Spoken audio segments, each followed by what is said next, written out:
Shalom Ubrachá. Hoje eu vou contar para vocês uma história a pedido do meu grande amigo Shlomo Zalman, no Jacarepaguá, que pediu para mim contar alguma coisa sobre o Rebbe de Lubavitch. Rebbe de Lubavitch, que eu pessoalmente estive muitas vezes com ele, recebi bênçãos e me impressionei muito, mas muitas vezes a gente se impressiona com a grandeza do tzadik, mas quando acontece alguma coisa na prática, a gente vê que a gente não tem ideia de quanto é essa grandeza. E o que me aconteceu é um caso pessoal, que no ano judaico de Tafshin Memtet, o ano em português era 1989, o Rebbe falou que esse ano vai ser o ano da construção. Quem não tem casa própria, compre a sua casa própria. O Rebbe falou que ele vai participar com $100 do bolso dele para cada pessoa que comprar casa própria. Quem não tem apartamento, compra apartamento. Instituição que não tem sede própria, compra sede própria. E o ano inteiro o Rebbe estava pedindo isso. E eu, muito inteligente, a gente se acha, né, de vez em quando, é bem aqui, combina com a Parashá da semana, Parashá de Korach. Korach se achava mais inteligente do que os outros, né? Então eu, muito inteligente, eu fui para um corretor de imóveis. Eu morava em Kiryat Malachi, pagava um aluguel de $90. Trabalhava como melamed, era professor, e fui para um corretor, perguntei para ele quanto vale esse apartamento que eu estou morando nele. Ele falou: olha, hoje vale $18 mil. Kiryat Malachi era uma cidadezinha perdida, era caminho para nada lá. Então, você imagina aqui, não sei, Cubatão, uma coisa assim. É melhor do que Cubatão, mas imagina assim, uma cidade que nem a praia, nem a montanha, nem para cá, nem para lá. Aí eu perguntei, daqui a 10 anos, quanto vai valer esse apartamento, para ver quanto eu vou ganhar? Aí ele falou: não, daqui a 10 anos vai baixar para 16 mil. Pelo jeito que está a cidade, que cada vez as pessoas estão saindo de lá e estão chegando lá imigrantes de países africanos, e não parece que o preço vai subir. Tipo, ficou um lugar mais barato a ponto de ser mais acessível para os imigrantes. Então, a tendência era essa, quer dizer, quanto mais acessível para os imigrantes, mais imigrantes chegariam e ficaria mais acessível ainda. Então, meus amigos vieram e me falaram que olha, vieram me mostrar o cheque do Rebbe. Eles compraram o apartamento, me mostraram o cheque do Rebbe e falaram: você está perdendo oportunidade. Eu falei: vou pegar empréstimo, estou numa cidade que os preços só estão baixando, não vou esperar baixar mais. E aí eu compro. O que aconteceu? No final do ano, Tafshin Memtet, o Rebbe falou: o próximo ano vai ser o ano dos milagres. E eu perguntei para o maior rabino de Kiryat Malachi o que ele está sentindo, que tipo de milagres vão ter no mundo. Ele falou: olha, o mundo inteiro está igual e vai continuar igual. Não tem nenhum sinal que nada vai mudar. O único milagre que pode acontecer é que na Argentina assumiu um presidente sírio, de origem síria, que era o Carlos Menem. Pode que isso vai incentivar os antissemitas, que o governo vai tratar com menos rigor. Então pode ser que os milagres vão ser para os argentinos. De novo, novamente milagres para os argentinos, né, como sempre. Mas, infelizmente, não foi. Do nada, quando começou esse ano dos milagres, 1990, do nada, o ditador da União Soviética, ele deixou sair 300 mil judeus, ele mudou o sistema, deixou sair 300 mil judeus de uma vez. É claro que eles vieram para Israel, pegaram todos os apartamentos que tinham para alugar, pegaram empréstimos em bancos que eles tinham direito como novos imigrantes, compraram todos os apartamentos que estavam à venda, e isso causou com que os preços subissem a ponto de o meu apartamentozinho lá, que estava $19 mil, subir para 90 mil, o aluguel de $90 subir para $400, e consequentemente eu fui despejado. Então eu falei, não ouvi o Rebbe, eu já estou chorando que agora esse é só o começo. Mas vou aprender. A gente está escrito na Parashá que o que a gente aprende de Parashat Korach tem um mandamento da Torá: não seja como Korach. Isso é o que a gente aprende de Korach, não ser como Korach. Então eu comecei a aprender, e o único lugar que eu encontrei um apartamento, um lugar para morar, era num bairro religioso em Ashdod. Um conjunto de prédios que foi feito de fibra de vidro. Era uma experiência, que a experiência não deu certo porque Israel é muito quente. E imagina, um prédio de fibra de vidro, assim, a estrutura era de betão, assim, de cimento, mais as paredes de fibra de vidro, tudo era fibra. E uma coisa horrível, assim, e era um quarto, uma sala e uma cozinha e um banheiro. Vamos dizer, a gente estava uma família com 2 meninas, uma era nenê ainda, então a nenê ficou com a gente no quarto, e a maiorzinha tinha 5 aninhos, ela ficou dormindo na sala. Você imagina a situação. Aí eu falei para minha mulher, vamos mudar para o Brasil, lá a gente se vira, o que eu vou fazer? Meu pai fugiu para o Brasil, minha mãe fugiu para o Brasil, chega uma hora que a gente acaba fugindo também. Então o Brasil é um lugar bom quando você não tem como ir para os Estados Unidos, para a França, para a Inglaterra, para o Canadá. É um lugar quando tem uma falta de opção, então foge para onde você pode. E o que aconteceu na prática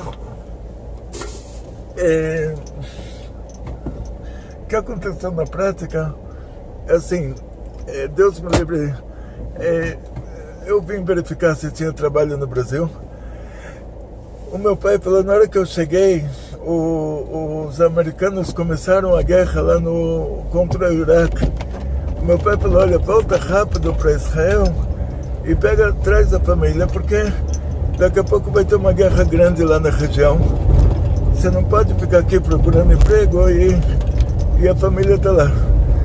Aí tá bom, fui para os Estados Unidos.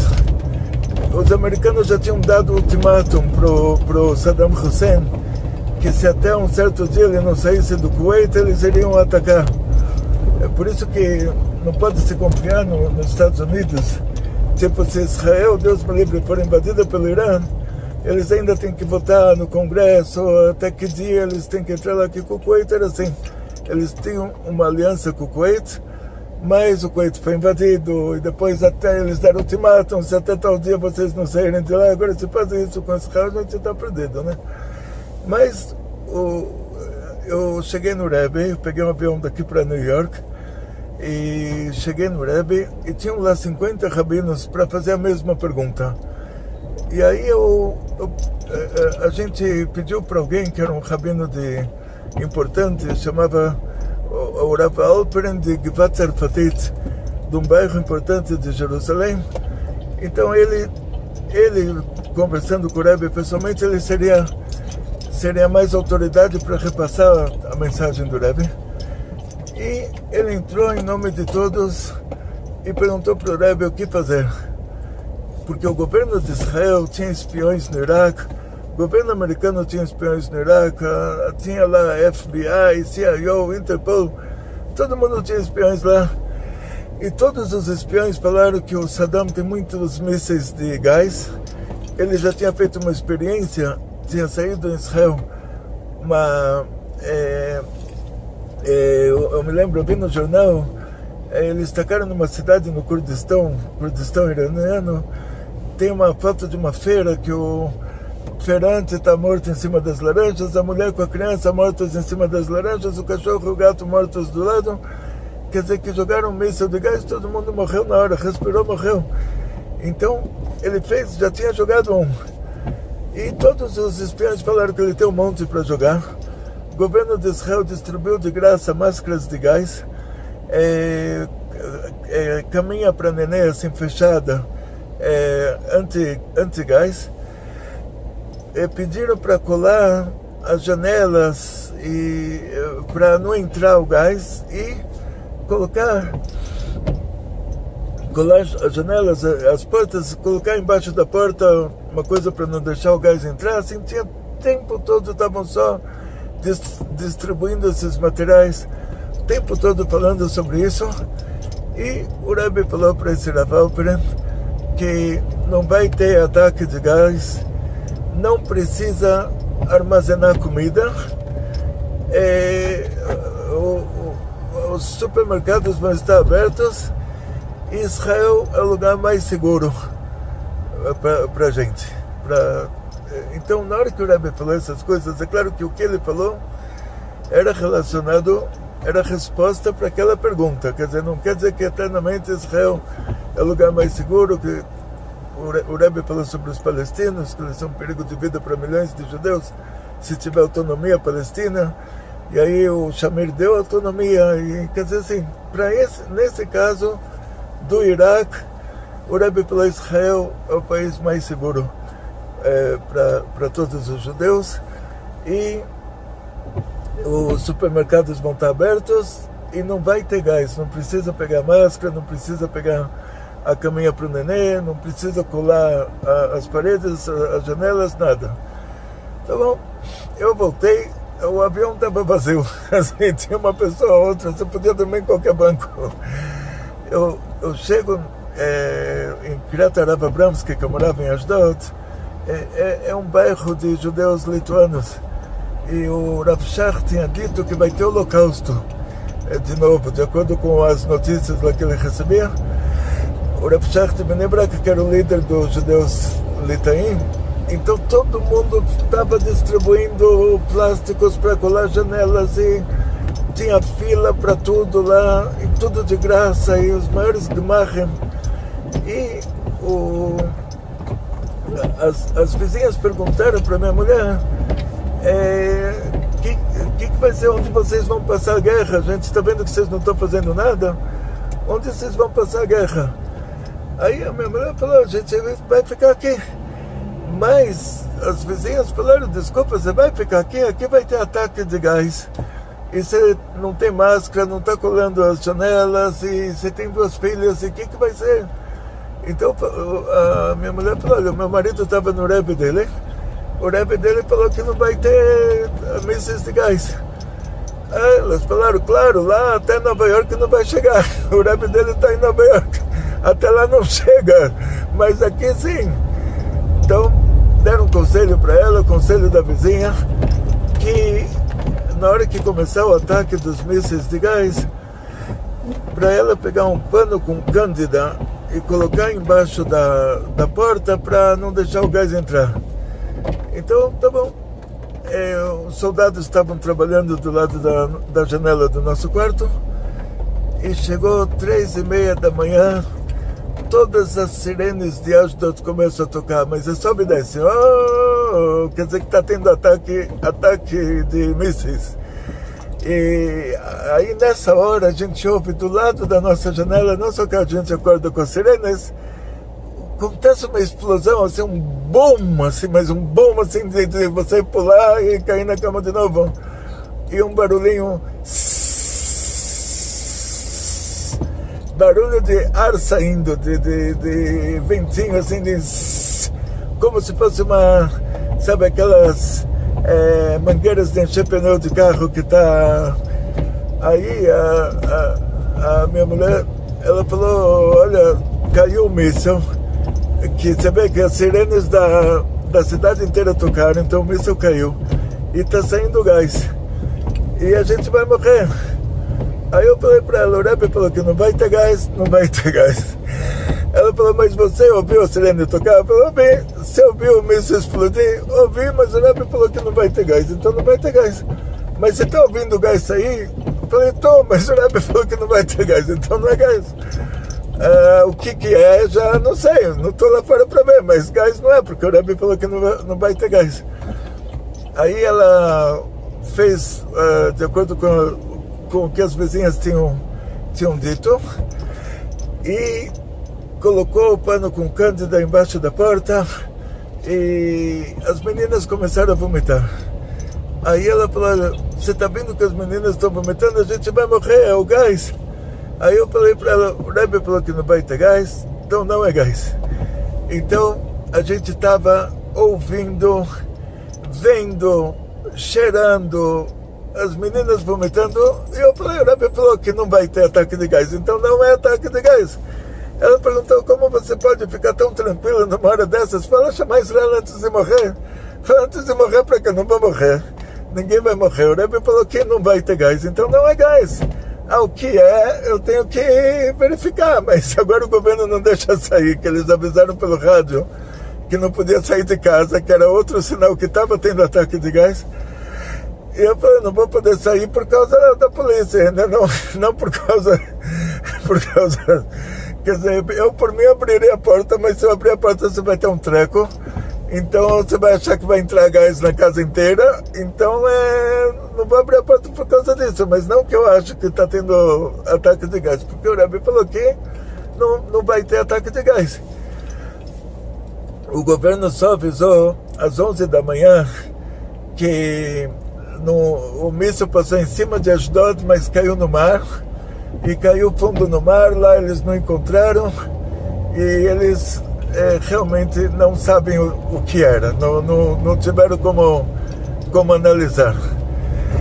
De qualquer maneira, o que tinha explodido e da onde saiu, ou seja, assim, gás não tinha, ou seja, esse em resumo, quer dizer, não tiveram como analisar. O governo de Israel costuma ser muito delicado em relação a isso, porque sendo que o governo falou que ia ter gás e não teve, então pelo menos eles falaram que caiu no mar, eles não foram atrás, tá bom? Então, se eles quisessem, eles iriam atrás, eles pegariam um submarino e iriam procurar, mas eles não quiseram. Só que o que aconteceu? Que gás não teve mesmo, o míssil nem caiu em Ashdod. E o que tinha explodido do lado da nossa casa é que os soldados colocaram uma sirene antiaérea, eu acho que era coisa da Guerra da Independência de Israel, que devia estar tão enferrujada, e ela funcionava a ar comprimido. E na hora que o ar comprimido começou a funcionar, a sirene explodiu, mas explodiu assim de fazer aquele barulhaço. E o ar comprimido continuou saindo, fazendo aquele barulho de gás saindo. Então, por causa da cândida que a minha mulher tinha colocado no pano, aí as meninas começaram a vomitar, por causa do cheiro da cândida num espaço tão pequeno. Então, quer dizer, todos os sinais eram... O governo tinha espiões no Iraque, eles falaram que vai ter ataque de gás. A sirene tocou, a explosão aconteceu, a gente ouviu o gás saindo, as meninas vomitaram, mas eu falei, o Rebbe falou que não vai ter gás, então não é gás. E depois depois a gente viu que não era gás de verdade. Aí me perguntaram como você pode, numa hora dessas, se não teve um infarto, como você pode ficar tão calmo, tão tranquilo? Eu falei, olha, depois que a gente perde $90 mil por não ouvir o Rebbe, então, depois disso, o que o Rebbe falar, eu acredito, eu não sou mais Korach. Eu era um Korach no passado, agora já não sou mais Korach, já deixei de ser Korach. O que o Rebbe falar agora, eu falo amém na hora. Então, tinha um rabino do exército brasileiro, do exército americano, Chaplin, que chama isso, capelão do exército americano. Ele estava no Rebbe, foi pedir uma brachá, que ele estava sendo mandado para a guerra do Iraque, ele estava indo para a Arábia Saudita. Aí o Rebbe falou para ele, você não se preocupa, você não vai para a Arábia Saudita, leva uma Megillah com você, porque a guerra vai terminar em Purim. O Rebbe falou isso para ele. Então, nesse dia saiu no Jornal de Israel a maior gozação. Olha, esse Rebbe de Lubavitch, ele está dizendo que a guerra vai terminar em Purim, e o rabino lá está indo com o exército americano, vai entrar num porta-aviões e vai para a Arábia Saudita, ele está dizendo que ele não vai desembarcar. Então, quando esse rabino chegou na Arábia Saudita, os árabes, o Faisal, rei da Arábia Saudita, não deixou ele desembarcar, avisou os americanos que na Terra Santa lá não pode pisar um judeu. Então você ouve, entende aí? Lá é a Terra Santa, né? O judeu não pode pisar lá. Então o que eles estão querendo em Jerusalém para quê, né? Se a Terra Santa deles é lá, então deixa a gente com a nossa Terra Santa. E o rabino então foi mandado para dirigir os mísseis, antimísseis americanos, o Patriot. E aí ele foi entrevistado dezenas de vezes lá em Israel, e sempre ele falou isso, que o Rebbe falou para ele que a guerra vai terminar em Purim. E cada vez aparecia no jornal uma reportagem fazendo uma gozação, mas cada vez era uma gozação um pouquinho menor. Até que em Purim, quando a guerra terminou, aí na última página do jornal, numa figurinha pequenininha, saiu lá, olha, o Lubavitch Rebbe já tinha dito que a guerra ia terminar em Purim. E aí a questão, não teve gás, não tinha absolutamente nenhum míssil de gás. Eles invadiram o Iraque, até hoje estão procurando lá os mísseis de gás e não encontraram. Na Síria tinha, em outros lugares tinha, no Iraque não tinha. Então a pergunta é, de onde o Rebbe sabia? Se os próprios espiões, se a Interpol, o FBI, o Shabak de Israel, que é um serviço de espionagem assim, super eficaz, se todo mundo falou que viu lá que esses mísseis existem, e todo mundo errou, eles deduziram, não sei o que eles viram que eu não estava lá junto com eles, mas eles deduziram que o que eles estavam vendo era um míssil de gás, e eles erraram. Mas como o Rebbe sabia, e como o Rebbe sabia que o Gorbachev, o ditador da Rússia, ia libertar aquele ano 300 mil judeus, e os preços dos apartamentos em Israel iriam subir, e o Rebbe, na sua imensa bondade, queria me ajudar para mim não ser despejado, e falou para mim comprar um apartamento, eu não comprei. Como o Rebbe sabia que não ia ter mísseis de gás, como ele arriscou uma situação dessas. Imagina crianças pequenas, se tivesse um míssil de gás e o governo tinha dado aquelas caminhas de graça. Imagina se uma criança falecesse de Israel inteiro, nem que fosse uma criança não judia. O que iriam dizer? O Rebbe de Lubavitch falou para não pegar essas caminhas, falou para não pegar essas máscaras. E essa criança, por causa que esse pai obedeceu, a criança morreu. Imagina como o Rebbe pode assumir uma coisa dessas. Então, por que o Rebbe não falou pode sim pegar e acabou? Aí a gente vai para o lado contrário da história.